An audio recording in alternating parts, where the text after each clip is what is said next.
Because the reality is, no one lived enough of your life to tell you what the blueprint is. The people around you, they don't always see your vision. They see your comfort. It's just looking for someone to say, oh, that's a good idea. That's a subtle way to ask for validation that we don't always realize. To be honest, like I used to be super subconscious about everything I posted. Sometimes seeking validation isn't always loud. Sometimes it just looks like it's Trayon Sabree. One of the most expensive habits that you can have is waiting on permission to be yourself, or just waiting on somebody to validate the life that you already know you want, or the life that you know you're already going to have. The crazy part is nobody is going to give you that permission because everyone is so busy trying to live their own lives and figure out their own kind of stuff that they have going on. So today I want to talk about the hidden ways we seek validation and why getting to know yourself frees yourself from needing it. You know, there's hidden ways that we sometimes seek validation. Sometimes we're asking, hey, should I start a YouTube channel? Should I start this business? Or constantly checking the likes after posting something, or being super subconscious about posting something because you're worried about what other people will think.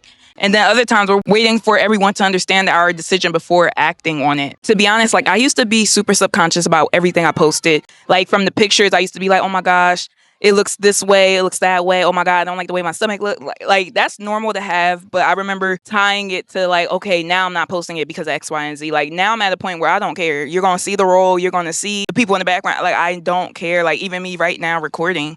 I mean, this isn't the best angle because of the shadow, but I'm at a point where I understand that my message is way more stronger than what you see right now. And that's the beauty in not needing validation. And also, even with creating, sometimes when you get too caught up in what everyone else is thinking, it kind of removes the authenticity of how you're maneuvering, how you're posting, and the message that you have to offer.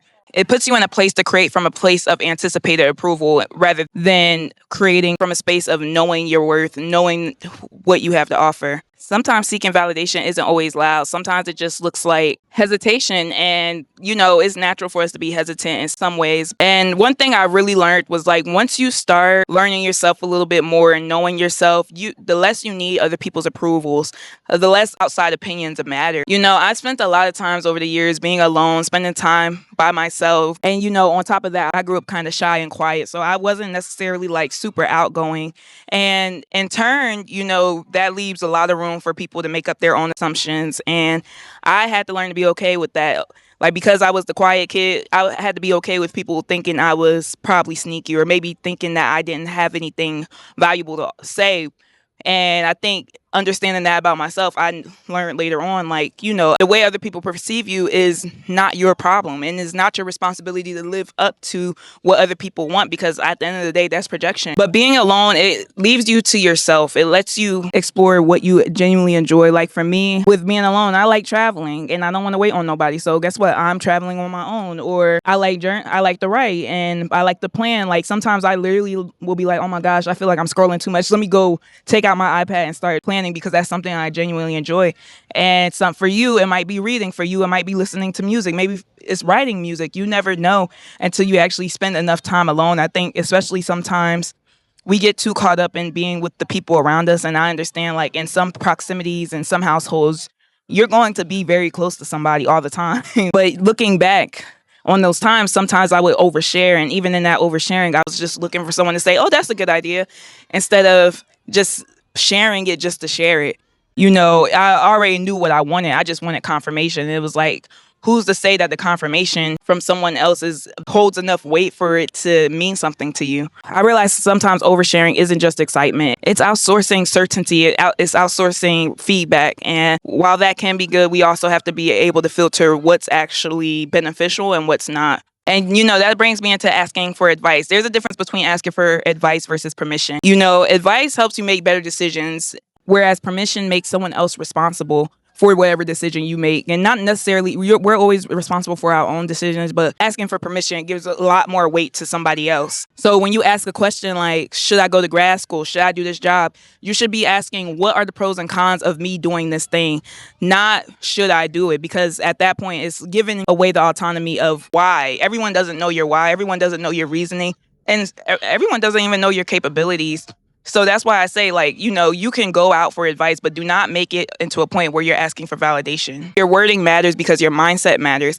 If you're asking every time you have a new idea and asking someone if you should do it, that's a subtle way to ask for validation that we don't always realize. So keep that in mind the next time you ask somebody, should you start a YouTube channel, or should you start investing, or should you start creating something, or should you start a business? Ask, what are the pros and cons? What do you think are my talents that contribute to me being able to carry this dream out? But do not ask if you should do it or not, because you have in your mind whether you want to do it or not. And you also have to realize, like, the people around you, they don't always see your vision. They see your comfort. They see what you do every day.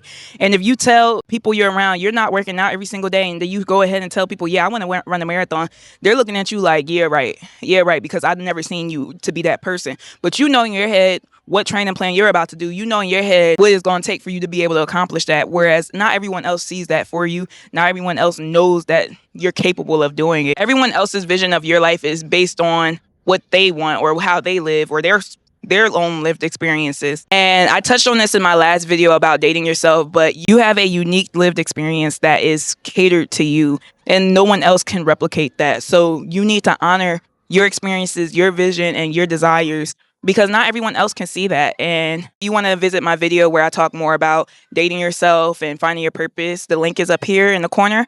But yeah, learn to listen to yourself a little bit more closely, because the reality is no one lived enough of your life to tell you what the blueprint is. No one has lived enough through your experiences to tell you how you should maneuver forward.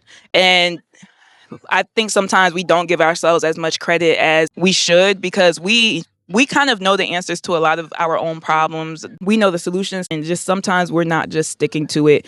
And that brings me into wanting to talk about how do we create confidence around ourselves? Because I think sometimes in us seeking validation, it comes from us not having the full confidence. So where do we get that from? Because confidence is built through familiarity with yourself, and it's also built based on actions. When you are someone who says, I want to be a business owner, but you're not executing any actions to become a business owner, then you're not going to have the utmost confidence in that sector. But when you start creating your business website, you're finding out what's in stock, you're doing all of the things that a businesswoman would or a business person should, you begin to build confidence, because now you're becoming a business person, and now you don't need to seek a little more validation. That brings me back into why I enjoy spending time with myself, because it gives me enough time to just listen to my own thoughts without any outside external influence. But beyond just following the actions, things to get to know yourself better is journaling, taking yourself on dates, going out alone, being able to reflect a little more often, doing life audits. Things like that help you build confidence, because once you become a little more sure of yourself,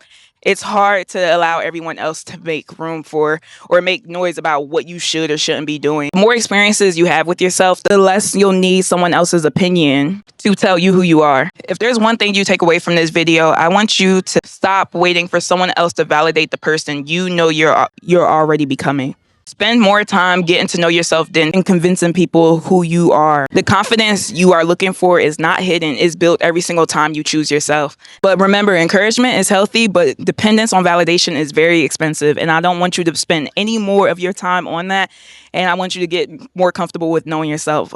Know that you are loved, you are important, and that you're able to do anything you set your mind to. And I hope you enjoyed this video. My name is Dreon Sabree Glover, and I make content around self-love, personal development, and lifestyle. So if you are interested in that kind of content, subscribe to my channel, like the video, comment on the video, comment something that you're doing on your journey to better yourself. I hope to see you in the next video. Bye.